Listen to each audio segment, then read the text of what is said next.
যে আয়াতে কারিমা আমি আপনাদের সামনে তেলাওয়াত করেছি, এই আয়াত যখন নাজিল হয়, অর্থাৎ আল্লাহ তাআলার পক্ষ থেকে আয়াতে কারিমা জিবরাইল আমিন যখন আল্লাহর রসুলের কাছে প্রেরণ করেন, ওই সময় আল্লাহর নবীর কাছে একজন সাহাবী বসা ছিলেন, যিনি এখনও পর্যন্ত মুসলমান হন নাই। তার নাম হলো উসমান ইবনে মাজউন রাদিয়াল্লাহু তাআলা আনহু। উসমান ইবনে মাজনুন রাদিয়াল্লাহু তাআলা আনহু এখনও পর্যন্ত মুসলমান হন নাই, রসুলের সামনে বসে আছেন। ওই সময় আল্লাহ রসুলের কাছে এই আয়াতটি নাজিল হয়ে গেল। উসমান ইবনে মাজউন রাদিয়াল্লাহু তাআলা আনহুকে তার পরিচয় একটু আপনাদের সামনে বলি। আমাদের দেশের মানুষ যখন বিবাহ করতে যাবে, তো শ্বশুর বাড়ি যদি দিঘির ওপার হয় অথবা নদীর এপার থেকে ওপার হয়, রাস্তাঘাট তেমন যোগাযোগ ভালো না, তাহলে মেয়ে সুন্দর হলেও আত্মীয় করতে চায় না। কথা বলেন ঠিক কিনা? কয় না, শ্বশুর বাড়ি গাড়ি নিয়ে যাওয়া যায় না, তাহলে সেখানে আত্মীয়তা করব না। অথচ একজন মানুষ শ্বশুর বাড়ি যাবে প্রথম হয়তো মাসে একবার, এরপরে মাঝ বয়সে হয়তো বছরে একবার, শেষ বয়সে হয়তো কয়েক বছরে একবার হতেও পারে, নাও পারে। কথা বলেন ঠিক কিনা? যেখানে যাওয়ার পরে রাত্রি যাপন করবে, সকালবেলা মানুষ ঘুম থেকে ওঠার আগে আবার বিদায়। এরকম জায়গায় আত্মীয়তা করার জন্য আগে দেখে সেখানকার যোগাযোগ রাস্তা ভালো কিনা। যদি যোগাযোগ বিচ্ছিন্ন হয়, গাড়ি নিয়ে যাতায়াত করা না যায়, তাহলে সেখানে আত্মীয়তা করতে চায় না। শ্বশুর বাড়ির কথা বাদ দেন, নিজের বাড়ির কথাই বলেন। আপনার বাড়ি যদি রাস্তার পাশে হয়, আগের যুগের মানুষ রাস্তার থেকে অনেক দূরে বাড়ি করত, কিন্তু এখনকার যুগের মানুষ যত রাস্তার কাছে হয় তত তার জায়গার দাম বেশি, বাড়ির মূল্য বেশি। কথা বলেন ঠিক কিনা? এই জন্য মানুষের বাড়ি যদি রাস্তার পাশে হয়, তাহলে তার ভিতরে একটা গর্ব থাকে যে আমার বাড়িটা রাস্তার পাশে, সারা জীবন মানুষের জায়গা দিয়ে হাঁটতে হবে না। কিন্তু কোন মানুষের বাড়ি যদি রাস্তার পাশে না হয়, মাঝখানে একটা আইলা রাস্তা, মানে চিকন সরু একটা রাস্তা দিয়ে যাতায়াত করতে হয়, যে কেমন যেন মনে হয় যে পুলসিরাতের পুল পার হইতেছে, তাই না? বলে এরকম রাস্তা যদি হয়, নিজের ভিতরেও খারাপ লাগে। কিন্তু এই বাড়িতে থাকবে কতদিন? আপনার হায়াত যতদিন ততদিন, হয় 50, 60 অথবা 70 বছর। এরপরে আপনার এই বাড়ির থেকেও একদিন বিদায় নিয়ে চলে যেতে হবে। কিন্তু অনন্তকাল যেখানে ইসরাফিলের ফু সিংগায় ফু দেওয়ার আগ পর্যন্ত অবস্থান করতে হবে কবর।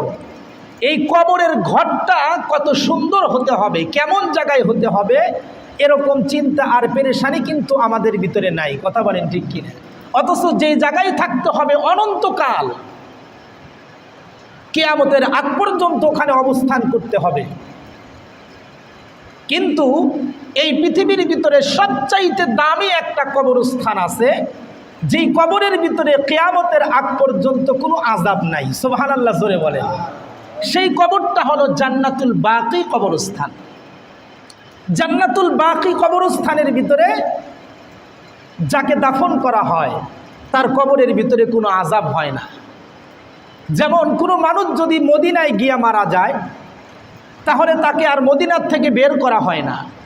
বলে ওর মৃত্যু মদিনাতে ছিল, তাই এখানে আসছে, সুতরাং ওর দাফন এখানেই হবে। আর মদিনাতে বসবাস করে কোনো ব্যক্তি, সে যদি মদিনার বাহিরে ইন্তেকাল করে, তাহলে ওকে আর মদিনার ভিতরে ঢোকার অনুমতি দেয় না। ভাই, আল্লাহ ওরে পছন্দ করে নাই, ওর মৃত্যু মদিনার বাইরে হয়েছে, মদিনার ভিতরে ঢুকান যাবে না। ঠিক ওই রকমভাবে মক্কাতেও একটা কবরস্থান আছে, হাজিদের কবর। যেখানে কোনো হাজি হজ করতে গিয়ে যদি মারা যায়, তাহলে সেখানে তাকে দাফন করা হয়। আল্লাহর রসুল বলেন ওই কবরেও কোনো মানুষের আযাব হয় না। সুবহানাল্লাহ জোরে বলেন। তাহলে যেই কবরের আযাব নাই, আল্লাহর রসুল বলে গেছেন এই কবরের মর্যাদা আর মূল্য কত বেশি। এরকম একটা কবর হলো জান্নাতুল বাকি, যেই কবরের ভিতরে সাহাবায়ে কেরাম শুয়ে আছেন, যেই কবরের ভিতরে অনেক দামি দামি আল্লাহর পাক রব্বুল আলামিনের পছন্দর বান্দাগুলো শুয়ে আছেন। সেই কবরস্থানের প্রথম দাফনকৃত ব্যক্তি হলেন উসমান ইবনে মাজনুন রাদিয়াল্লাহু তাআলা আনহু। উসমান ইবনে মাজউন রাদিয়াল্লাহু তাআলা আনহু কত সৌভাগ্যবান ব্যক্তি যে আল্লাহর রসুলের হিজরতের পরে সর্বপ্রথম ইন্তেকাল করছেন তিনি, আর তাকে সর্বপ্রথম দাফন করা হয়েছে জান্নাতুল বাকিতে। অর্থাৎ আজও পর্যন্ত জান্নাতুল বাকিতে যত মানুষ দাফন হয়েছে তার ভিতরে সবচাইতে পুরাতন কবর, পুরাতন ঘর হলো উসমান ইবনে মাজউন রাদিয়াল্লাহু তাআলা আনহু। এত বড় একটা সৌভাগ্যবান সাহাবী আল্লাহ রসুলের কাছে বসে আছেন, এখনো কালেমা পড়েন নাই। এই সময় এই আয়াতটা নাজিল হয়ে গেল। আল্লাহ রসুল আকাশের দিকে তাকায় আছেন, কপালটা ঘেমে যাচ্ছে। উসমান ইবনে মাজউন রাদিয়াল্লাহু তাআলা আনহু বলে, ইয়া রাসূলুল্লাহ, আপনাকে কি একটা কথা জিজ্ঞাসা করতে পারি? হ্যাঁ বলো। বলে, আজ থেকে নিয়ে অনেক কয়েকদিন আপনার দরবারে বসলাম, কিন্তু আজকের যে অবস্থাটা দেখলাম এটা ইতিপূর্বে কখনো দেখি নাই। আপনার কাছে মনে হয় আল্লাহর ফেরেশতা কোনো আয়াত দিয়ে গেল। আল্লাহর পয়গম্বর বলেন, হ্যাঁ, এই মুহূর্তে আল্লাহ পাক রব্বুল আলামিনের পক্ষ থেকে আমার কাছে একটা আয়াত নাজিল হয়ে গেল। তবে আয়াতটা বড় মর্যাদাশীল, আয়াতটা বড় দামি আয়াত। উসমান ইবনে মাজউন রাদিয়াল্লাহু তাআলা আনহু বলেন, ওগো পয়গম্বর, তাহলে আপনার কাছে জিবরাইল আমিন যে আয়াতটা দিয়ে গেল ওটা কি একটু তেলাওয়াত করে শোনানো যাবে? আল্লাহর পয়গম্বর বলেন, হ্যাঁ হ্যাঁ, ওই আয়াতটাই আমি আপনাদের সামনে তেলাওয়াত করেছি, সূরা নাহলের 90 নম্বর আয়াত।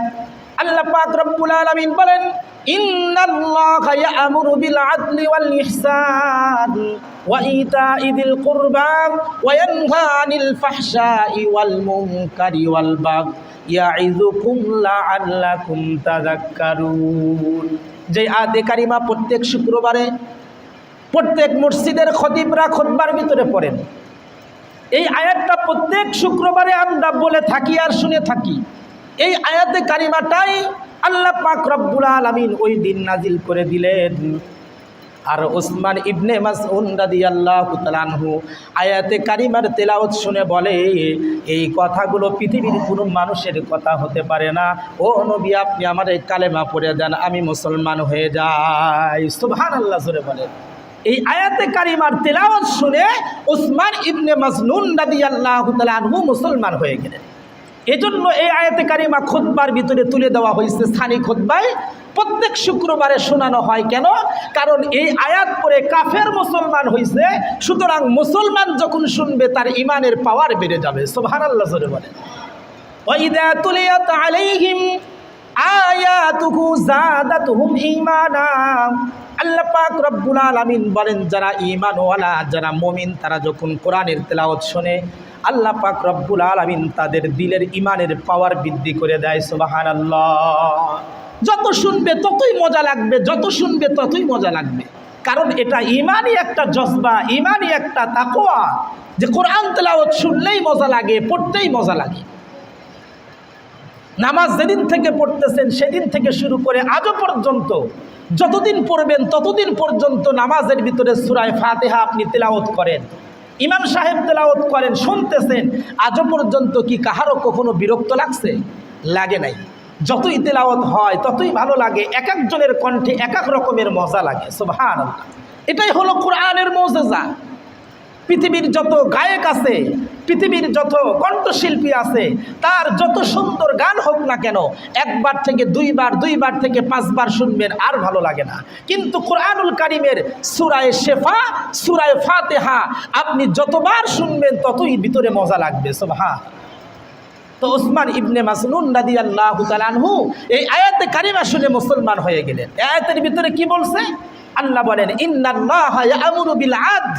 এই একটা কথা আমি বলবো, এই আয়াতের ভিতরে আল্লাহ তাআলা 3টা আদেশ করছেন আর 3টা নিষেধ করছেন, যে এই 3টা কাজ তোমরা বেশি বেশি করো আর এই 3টা কাজ থেকে তোমরা বিরত থাকো।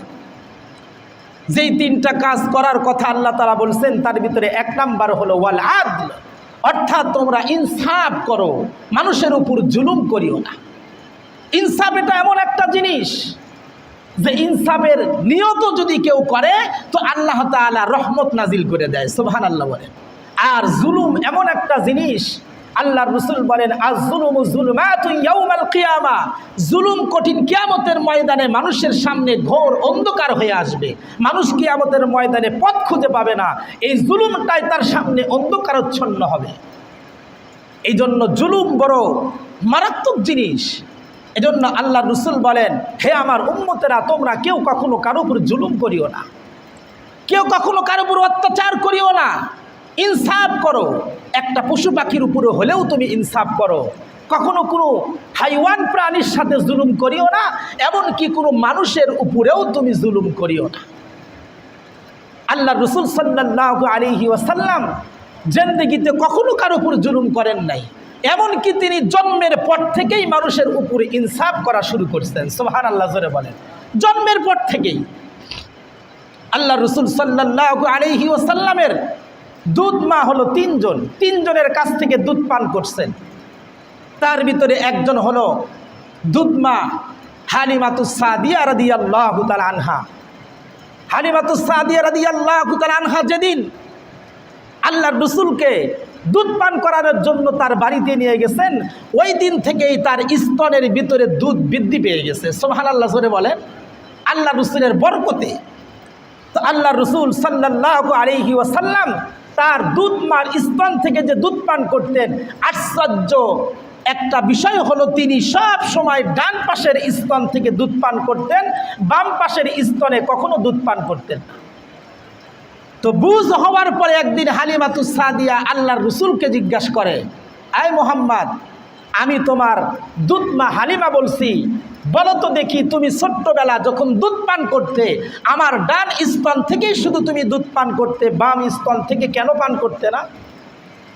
আল্লাহর রসুল বলেন, ও মা, আল্লাহ পাক রব্বুল আলামিন দুনিয়াতে আমাকে পাঠাইছেন ইনসাফ করার জন্য, জুলুম করার জন্য আল্লাহ তাআলা আমাকে পাঠান নাই, বরং জুলুমকে দূর করার জন্য আল্লাহ আমাকে পাঠাইছেন।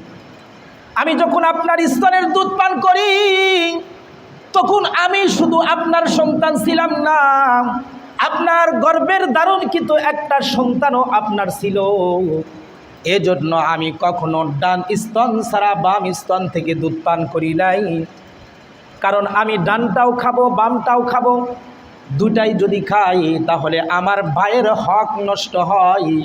এতটুকুন জুলুম যেন আমার ভাইয়ের উপরে না হয়, এজন্য আমি কখনো আপনার বাম স্তন থেকে দুধ পান করি নাই। সুবহানাল্লাহ, জোরে বলেন।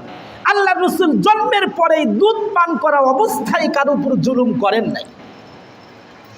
এমনকি আল্লাহ রসুল সাল্লাল্লাহু আলাইহি ওয়াসাল্লাম যদি কখনো ভুলবশত কারো উপর জুলুম হয়ে যেত, তাহলে এটার প্রতিশোধ আল্লাহর রসুল দুনিয়াতেই দিয়ে দিতেন। এই জুলুমের বিচার আল্লাহর রসুল দুনিয়াতেই করে ফেলতেন। যেমন বদরের যুদ্ধে আল্লাহ রসুল সাল্লাল্লাহু আলাইহি ওয়াসাল্লাম যুদ্ধের কাতার সোজা করতেছেন। যেমন আমরা নামাজের কাতার সোজা করি, এরকম যুদ্ধের কাতার সোজা হচ্ছে। আল্লাহ রসুল সাল্লাল্লাহু আলাইহি ওয়াসাল্লাম যখন কাতার সোজা করতেছেন, অনেক সময় দেখবেন কিছু কিছু ছোট বাচ্চা আছে, এরা দৌড়াইয়া নামাজের সামনের কাতারে এসে দাঁড়ায়, আছে না নাই? জজবা একটু বেশি, এদের ভিতরে আগ্রহ একটু বেশি, সামনের কাতারে দাঁড়ায়া যায়। তো আল্লাহর রসুল কাতার সোজা করতেছেন যুদ্ধের, এমন সময় যুদ্ধের প্রথম কাতারে একটা বাচ্চা খালি দৌড়ায় আগে আসে। ঘটনাক্রমে তার গাটা ছিল খালি, গায়ের ভিতরে কোনো জামা ছিল না, গরিব সাহাবী, কিন্তু যুদ্ধে যাওয়ার জন্য বড় জজবা। যুদ্ধের ময়দানে নিজে শহীদ হবে, নিজের জীবনটাকে আল্লাহর রাস্তায় বিলীন করে দিবে, এজন্য সে পাগল পারা। তো আল্লাহ রসুল দেখলেন বারবার সরাইয়া দেয়, বারবার সে সামনে আসে, এই জন্য আল্লাহ রসুলের হাতে একটা লাঠি ছিল, এই লাঠি দিয়া ওর শরীরের ভিতরে একটা আঘাত করলেন, এই তুমি পিছনে চলে যাও। কিন্তু ঘটনা কি ঘটল? সাহাবী তখন ডাকতে বলে, ইয়া রাসূলুল্লাহ, আপনার লাঠির দ্বারা যে আমার শরীরের ভিতরে আঘাত করছেন, আমি বড় ব্যথা পাইছি। এটা কেমন হলো? নবী তো কোনোদিন কাউকে ব্যথা দিতে পারে না, আল্লাহর রসুল তো মানুষের ব্যথা নিবারণ করার জন্য আসছে, তাহলে আল্লাহর নবী কেন একজনকে ব্যথা দিবেন? সাহাবী বলে, আমি ব্যথা পাইছি। বলে, তাহলে এখন কি হবে? সাহাবী বলে, ইয়া রাসূলুল্লাহ, যেই লাঠির দ্বারা আপনি আমাকে আঘাত করছেন, ওই লাঠির দ্বারা আমি অতটুকুন আঘাত আপনার শরীরে করতে চাই। নাউজুবিল্লাহ, জোরে বলেন। এই কথা শোনার সাথে সাথে হযরত ওমর রাদিয়াল্লাহু তাআলা আনহু, পাশে আরো যত সাহাবী ছিলেন সবাই ক্ষিপ্ত। হায় রে, কি বলে? যেই নবীর শরীরের ভিতরে মশা আর মাছি পড়া হারাম, যেই নবীর শরীরের ভিতরে একটা মশা আর মাছি পর্যন্ত পড়ে না নবীর সম্মানে, সেই নবীর শরীরে নাকি এ আঘাত করবে বলে। কিন্তু সাহাবী তিনিও নালায়েক বলে, ইয়া রাসূলুল্লাহ, এই প্রতিশোধ যদি আপনি আমাকে নিতে না দেন, তাহলে কঠিন কিয়ামতের ময়দানে আমি আল্লাহর কাছে বলবো নবী আমারে আঘাত করছে কিন্তু তার প্রতিশোধ নিতে দেয় নাই। নবী বলে, না না, এটা কখনো হয় না। সুতরাং তোমাকে যেই লাঠির দ্বারা তোমার শরীরে একটু ঘুতা মারছি, তুমি ব্যথা পাইছো, ওই পরিমাণ ব্যথা তুমি আমাকে দাও। সাহাবী বলে, ইয়া রাসূলুল্লাহ, এইভাবে তো হয় না। আপনি আমাকে ব্যথা দিচ্ছেন এমন অবস্থায় যেই সময় আমার শরীরের ভিতরে কোনো বস্ত্র ছিল না, আমি খালি গা ছিলাম, নিঙ্গা বদন। সুতরাং আপনার শরীর থেকে আপনার কাপড়টা খুলে ফেলেন, খালি শরীরে আমি আপনাকে লাঠির দ্বারা আঘাত করব। সাহাবীরা শুনে সবাই বিস্মিত, সবার চোখ দিয়া পানি বের হচ্ছে, হায় হায় কি আচরণ নবীর সাথে করে। কিন্তু সাহাবী তো আশিকে রাসূল, সাহাবীরা তো কখনো আল্লাহর নবীকে কখনো কষ্ট দেয় নাই। আল্লাহর রাসূল নিজের শরীর থেকে জামাটাকে খুলে ফেললেন। নিজের শরীর থেকে জামা খুলে যখন আল্লাহর রাসূল বস্ত্রহীন হয়েছেন, তার গায়ের ভিতরে যখন কাপড় নাই, সাহাবী সাথে সাথে লাঠিটাকে ফেলে দিয়ে আল্লাহর রাসূলকে জড়ায়া ধরছেন। আল্লাহু আকবার জোরে বলেন। আল্লাহর রাসূলকে জড়ায়া ধরে ডাকতে বলে, ওগো নবী, আপনার লাঠির দ্বারা আমার শরীরে আঘাত করছেন, তাই বলে কি আমি আপনার কাছ থেকে প্রতিশোধ নিব? না না, শুধু একটা বাহানা তালাশ করলাম, একটা অভিনয় করলাম। আপনার শরীর থেকে কাপড়টাকে যখন খুলে ফেললেন, আপনার শরীরের সাথে আমার শরীরটাকে লাগাইয়া দিলাম, কারণ না জানি যুদ্ধের ময়দানে গিয়া যদি শহীদ হয়ে যায় আর কোনোদিন নবীর চেহারাটা দেখতে পারবো না, নবীর শরীরে স্পর্শ করে দেখতে পারবো না। এই জন্য আঘাত পাল্টা আঘাত নেওয়ার জন্য একটা বাহানা করে আপনার শরীরের সাথে আমার শরীরটাকে লাগাইয়া দিলাম। ওগো পয়গম্বর বলেন, আপনার শরীরের সাথে যার শরীরটা লেগে গেছে সে কি কখনো জাহান্নামে পড়তে পারে? সুবহানাল্লাহ জোরে বলে। কিরকম চিন্তা, যুদ্ধের ময়দানে যাচ্ছেন শহীদ হওয়ার জন্য, কিন্তু ওই সময়ও কবরের চিন্তা, ওই সময়ও মৃত্যুর পরে তার কবরে আযাব হবে কি হবে না, জাহান্নামে যাবে না বেহেশতে যাবে, এই টেনশন তার মাথার ভিতরে কাজ করতেছে। মুসলমান ভাইরা আমার, খুব ভালো করে বুঝবেন, হযরত আবু বকর সিদ্দিক রাদিয়াল্লাহু তাআলা আনহু তিনিও একদিন একটা গোলামের উপরে ক্ষিপ্ত হয়ে একটা কান ধরে তাকে একটা নাড়া দিলেন। গোলাম বসে বসে ছোট বাচ্চার মতো কান্নাকাটি করে আর বলে, আমি গোলাম হয়েছি বিদায় মালিক আমার কানটা ধরে আমাকে আঘাত করলো। গোলাম কাঁদতেছে আর আবু বকরকে ডাকদা বলতেছে, আবু বকর, আমি গোলাম, আপনি মালিক, তাই বলে আপনি আমার শরীরের সব চাইতে নরম অঙ্গটা এটা ধরে আপনি আমাকে এমন জোরে টান দিলেন যে আমি আঘাত পেয়ে গেলাম। হযরত আবু বকর সিদ্দিক রাদিয়াল্লাহু তাআলা আনহু তার মনটা যখন ঠান্ডা হয়ে গেল, মেজাজ যখন ঠান্ডা হয়ে গেল, আবু বকর বলে, গোলাম রে, তোমাকে কান ধরে আমি টান দিছি, তুমি ব্যথা পাইছো, আমি জবানের দ্বারা বলে দিতেই তো হয়ে যাইতো, কানটা ধরে কেন টান দিলাম? ও গোলাম, তুমি তোমার কানটা ধরে আমি যেইভাবে টান দিছি তুমি আমাকে ওইবার একটু আঘাত করো, কারণ তোমার এই আঘাতের বিচার যদি কঠিন কিয়ামতের ময়দানে আল্লাহর কাঠগড়ায় হয় তাহলে আমি আবু বকর জবাব দিতে পারবো না। গোলাম বলে, ঠিক আছে, আমিও আপনার কানটা ধরে আঘাত করব। পাশে ছিলেন হযরত ওমর। ওমর ডাক দেয় বলে, গোলাম, এই কাজ কখনো করবা না, তুমি বলো আবু বকর আমি আপনাকে মাফ করে দিলাম, বলো বলো তাড়াতাড়ি বলো। গোলাম বলে, ওগো আবু বকর, আপনি আমার কানটা ধরে আমাকে যে আঘাত করছেন আমি পাল্টা আঘাত আপনার কাছ থেকে নিতে চাই না, আমি আপনাকে মাফ করে দিলাম। সুবহানাল্লাহ জোরে বলেন। আবু বকর রাদিয়াল্লাহু তাআলা আনহু তখন থামলেন। এর আগ পর্যন্ত তিনি এই বিচারটা করার জন্য, নিজের বিচার নিজেই করার জন্য তিনি এই ব্যস্ত হয়ে গেছে। ও মুসলমান, কিন্তু আমাদের অবস্থা কি? আমরা হলাম, আমার উপরে কেউ ছোট্ট আঘাত করছে, এটার প্রতিশোধ না নেওয়া পর্যন্ত রাত্রের ঘুম হারাম, এটার প্রতিশোধ না নেওয়া পর্যন্ত পেটের ভাত হজম হয় না। অথচ আল্লাহর রাসূল বলেন, তোমাকে যে আঘাত করছে তুমি তাকে ক্ষমা করে দাও। ক্ষমা যদি করতে পারো তাহলে আল্লাহ তাআলা কঠিন কিয়ামতের ময়দানে তোমার গুনাহগুলো মাফ করে তোমাকে জান্নাত দিয়ে দিবে। সুবহানাল্লাহ। এজন্য মানুষ যদি মানুষকে ক্ষমা করতে শেখে, মাফ করতে শেখে, তাহলে আল্লাহ তাআলাও তাকে মাফ করে দেয়। সুবহানাল্লাহ। এজন্য কেউ কখনো কারো উপর জুলুম করব না, এই কথাটাই আল্লাহ তাআলা বলেন, ইন্নাল্লাহা ইয়া'মুরু বিল আদল। নিশ্চয় আল্লাহ তাআলার পক্ষ থেকে তোমাদের উপরে আদেশ, তোমরা কখনো কারো উপর জুলুম করবা না, ইনসাফ করো, ইনসাফ করতে থাকো। ইমাম বাইহাকি রহমতুল্লাহি আলাইহি শুআবুল ঈমান কিতাবের ভিতরে একটা ওয়াকিয়া নিয়ে আসছেন। এই ওয়াকিয়াটা বর্ণনা করছেন হযরত আব্দুল্লাহ ইবনে আব্বাস রাদিয়াল্লাহু তাআলা আনহু। আব্দুল্লাহ ইবনে আব্বাস রাদিয়াল্লাহু তাআলা আনহু কীরকম সাহাবী তার পরিচয়টা একটু শোনেন। আমাদের দেশের মানুষ সন্তান 15 বছর, 18 বছর, 20 বছর বয়স হয়ে গেছে, ফজরের সময় ঘরের ভিতরে ঘুমায়া থাকে। মা আর বাবা সন্তানকে কখনো ঘুম থেকে জাগায়া বলে না যে এই বাবা যা নামাজটা পড়ে আয়, এ কথা কখনো কোনো বাবা তার সন্তানকে বলে না। আর যদি বাবা কখনো ডাকে তাহলে মা বাবাকে ডাক দিয়ে বলে, এই খবরদার আমার সন্তানটার ঘুমের ডিস্টার্ব করবেন না, ও ঘুমাইতে ঘুমাইতে রাত্রে 1টার সময় ঘুমাইছে, সবে মাত্র ঘুমাইলো, কেন জাগাইবেন? সন্তানকে বড় মায়া, সন্তানের বড় মোহাব্বত। এই মোহাব্বতটা কেমন মোহাব্বত জানেন? এটা আসলে মোহাব্বত না, এটা হলো নিজের সন্তানকে ধ্বংস করার একটা মোহাব্বত। যেমন একটা মিসাল দিলে খুব ভালো করে বুঝবেন। হিন্দুরা দেখবেন অনেক সময় অনেক বড় বড় পাঠা পালে, উদ্দেশ্য হলো পূজার সময় বলি দিবে। তো একজন পূজারি বাজার থেকে একটা খাসি কিনছে আর একটা পাটি কিনছে। মনে করেন যে একটা মেয়ে ছাগল আর একটা ছেলে ছাগল বাজার থেকে কিনে আনছে। আনার পরে এই খাসিটারে খুব ভালো মন্দ খাওয়ায়, প্রত্যেক দিন সকালে একটা করে রুটি আর একটা করে কলা খাওয়ায়, আবার খুদ ভুসি খাওয়ায়, কিন্তু এই মেয়ে ছাগলটারে শুধু ঘাস খাওয়ায়, অন্য কিছু খাইতে দেয় না। এখন ঈর্ষা করে খাসিটা পাটিটারে বলে, দেখছো একই বাজার থেকে মালিক তোমারেও কিনলো আমারেও কিনলো, কিন্তু মালিক আমারে কত মোহাব্বত করে, আমারে দুধ কলা খাওয়ায়, রুটি খাওয়ায়, আর তোমারে শুধু ঘাস খাওয়ায়।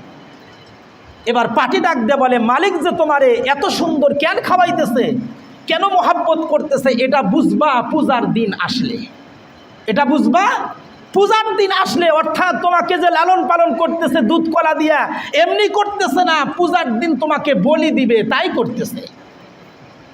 ঠিক তদরূপভাবে আমাদের দেশের কিছু মা বাবা আছে, সন্তানদের মোহাব্বত করে, ফজরের সময় ঘুম থেকে জাগাইতে চায় না, আর ধর্মের কর্মের শিক্ষা তাদেরকে দিতে চায় না। কেন? সন্তানকে মোহাব্বত করে ফজরের সময় ঘুম থেকে উঠায় না, এটা মা বাবা তাকে মোহাব্বত করে। এই মোহাব্বতটা হলো ওই হিন্দুর পূজা দেওয়ার মতো মোহাব্বত। আজকে মোহাব্বত করে সন্তানকে নামাজ থেকে দূরে সরাইতেছে, কিন্তু মৃত্যুর পরে কালকে এই নামাজ না পড়ার কারণে তাকে জাহান্নামে নিক্ষিপ্ত করবে। নাউজুবিল্লাহ। বলেন তো দেখি, বাবা সন্তানকে মোহাব্বত করে জাহান্নাম থেকে বাঁচাইলো নাকি জাহান্নামের পথে ঠেলে দিল? এই জন্য সন্তানদেরকে নামাজের হুকুম করবেন। কোথাও কোনো বড় আলেম আসলে তার বয়ান শোনার জন্য পাঠাইবেন। তো আব্দুল্লাহ ইবনে আব্বাস রাদিয়াল্লাহু তাআলা আনহু, তার পরিচয়টা আপনাদেরকে দিতেছি। তার বয়স যখন 9 বছর, একদিন রাত্রের বেলা আব্দুল্লাহ ইবনে আব্বাস রাদিয়াল্লাহু তাআলা আনহুর মা ডাক দিয়ে বলে, এই সন্তান, আল্লাহর পয়গম্বর রাত্রের বেলা তাহাজ্জুদ পড়ে, তুমি কি চোখ দিয়ে দেখো না? তুমি কি তার পিছনে নামাজ পড়তে পারো না? তাকে একটু ওযুর পানি দিতে পারো না? তার খেদমত কি তুমি করতে পারো না? আব্দুল্লাহ ইবনে আব্বাস রাদিয়াল্লাহু তাআলা আনহু বলে, মা তো ঠিকই বলছে, 9 বছর বয়সে আল্লাহর রাসূলের খাদেম হয়ে গেছেন, আর আল্লাহর রাসূল যখন শেষ রাত্রে তাহাজ্জুদ পড়ার জন্য ওঠে, তো আব্দুল্লাহ ইবনে আব্বাস ওযুর পানিটা সামনে আগায়া দেয়। সুবহানাল্লাহ জোরে বলে। একদিন শেষ রাত্রে আল্লাহর পয়গম্বর তাহাজ্জুদ পড়ার জন্য উঠছেন, আর আব্দুল্লাহ ইবনে আব্বাস রাদিয়াল্লাহু তাআলা আনহু এক বদনা পানি ওযু করার জন্য রাসূলের সামনে রেডি করে রাখছেন। আল্লাহর রাসূল বলে, কে রে এতবার উপকার করলো, আমার তাহাজ্জুদের ওযুর পানির ব্যবস্থা করে দিল।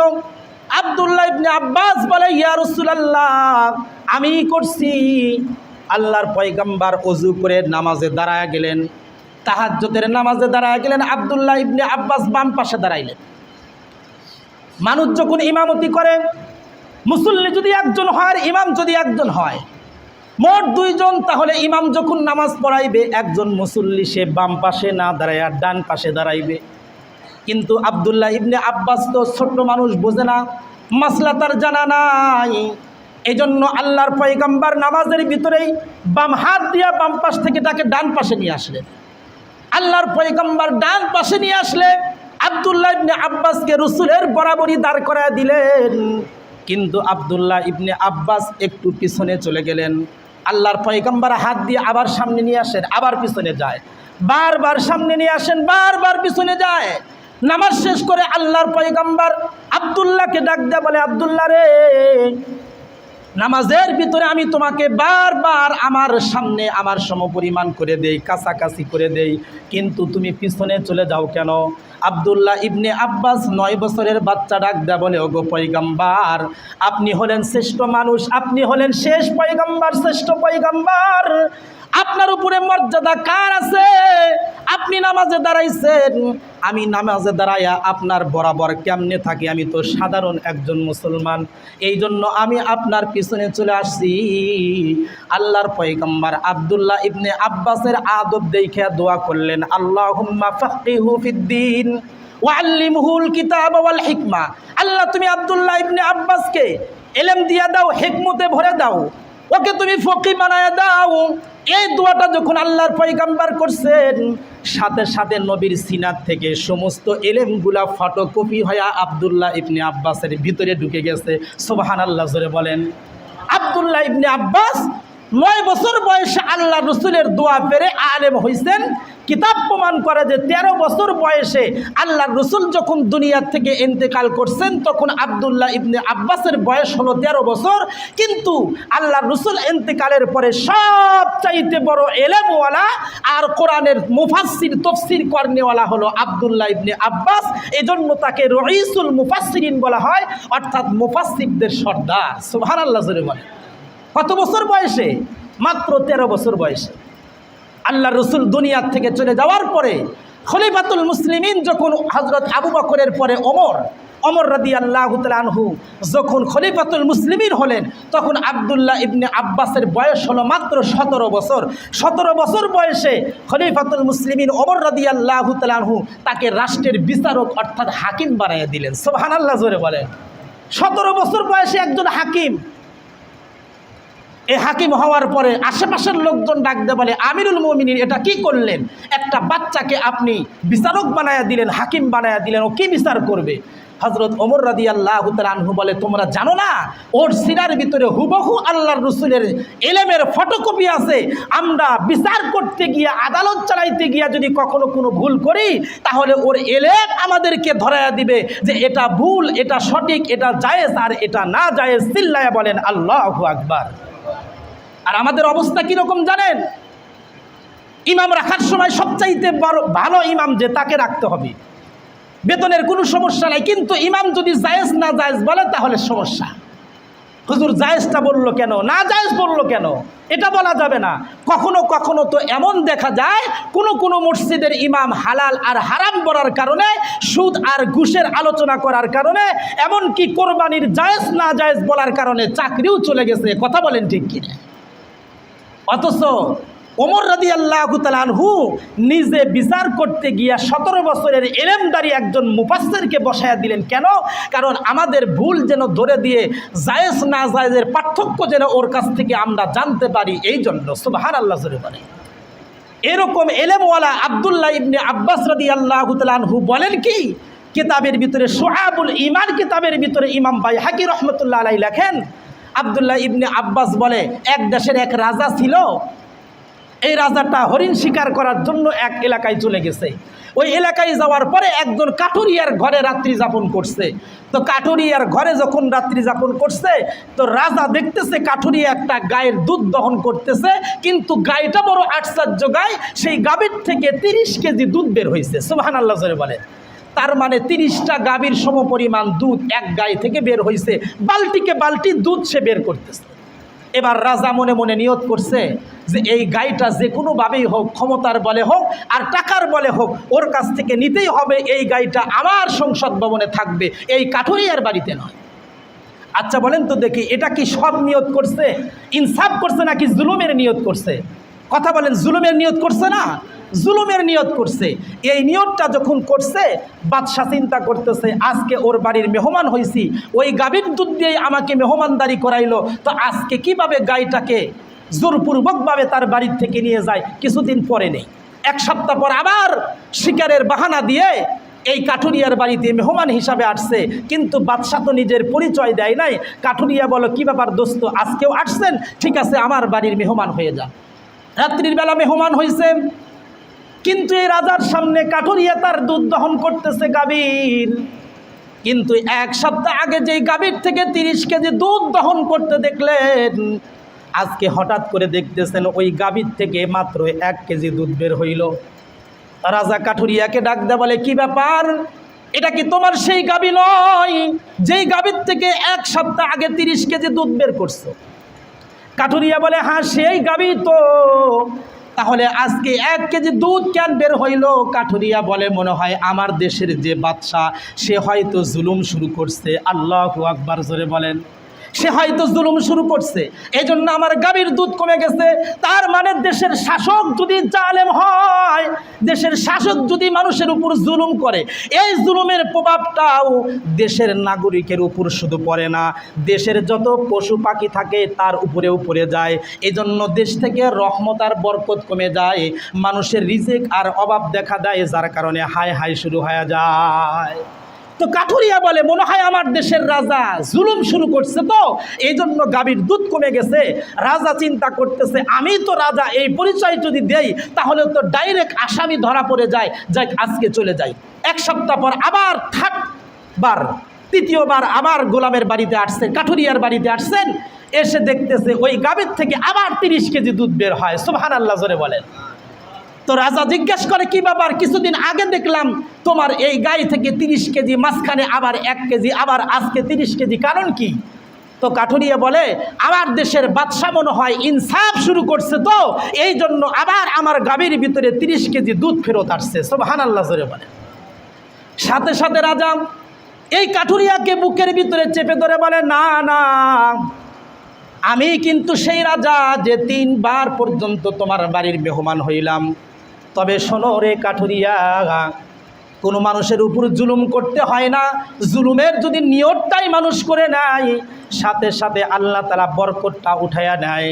আর যদি কোনো মানুষ ইনসাফের নিয়ত করে নেয়, তো আল্লাহ তাআলা ডাইরেক্ট আসমান থেকে রহমত আর বরকত নাজিল করে দেয়, যেটা আমি নিজে তোমার বাড়িতে শতককে দেখলাম। আমি প্রথম দিন যেদিন তোমার বাড়িতে আসছিলাম মেহমান হিসাবে, তোমার গাভীর 30 কেজি দুধ দেখা তোমার গাভীটাকে আমি হরণ করার জন্য, আমার বাড়িতে নেওয়ার জন্য একটা বুদ্ধি আটাইছিলাম।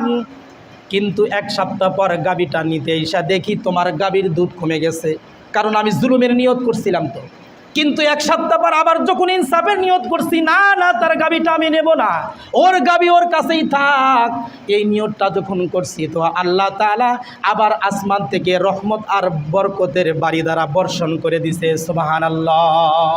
এই জন্য জুলুম এমন একটা জিনিস যেটা করতে হয় না, যদি নিয়ত করে তো আল্লাহ তাআলা সাথে সাথে বেবরকতি করে দেয়, আল্লাহ তাআলা রহমত উঠাইয়া নেয়। আর কেউ যদি ইনসাফের নিয়ত করে যে আমি মানুষের সাথে সৎ আচরণ করব, ভালো ব্যবহার করব, তাহলে দেখবেন এলাকার ভিতরে শান্তি বর্ষণ হবে। এজন্য মেরে মোহতারাম দোস্ত বুজুর্গ, একটা কথাই এই আয়াত থেকে আমি আপনাদেরকে বলতে চাই। আল্লাহ তাআলা আয়াতের ভিতরে 3টা আদেশ করছেন, 3টা নিষেধ করছেন। তার ভিতরে প্রথম নাম্বার আদেশ হলো, ইন্নাল্লাহা ইয়া'মুরু বিল আদল। হে দুনিয়ার মানুষ, আমি তোমাদেরকে হুকুম করতেছি তোমরা ইনসাফ কায়েম করো, জুলুমকে বিতাড়িত করে দাও। তাহলে পারিবারিক জীবন থেকে শুরু করে, ব্যক্তি জীবন থেকে শুরু করে, রাষ্ট্র জীবন পর্যন্ত প্রত্যেকটা ক্ষেত্রে তোমাদের রহমত আর বরকত দিয়ে ভরে যাবে। জুলুম কখনো কেউ কারো উপর করবা না, মানুষ তো দূরের কথা, কোনো পশু পাখির উপরেও তোমরা জুলুম করবা না। এজন্য আল্লাহ তাআলা আমাদের সকলকেই জুলুম থেকে বাঁচার তৌফিক দান করুক, এবং আমরা কেউ কারো উপর জুলুম করব না। আল্লাহ রাসূল বলে, কেউ যদি কারো উপর জুলুম করে, তাহলে এই জুলুমটা কিয়ামতের ময়দানে তার সামনে অন্ধকারচ্ছন্ন হবে, সে হাসরের মাঠের পথ খুঁজে পাবে না। নাউজুবিল্লাহ জোরে বলেন।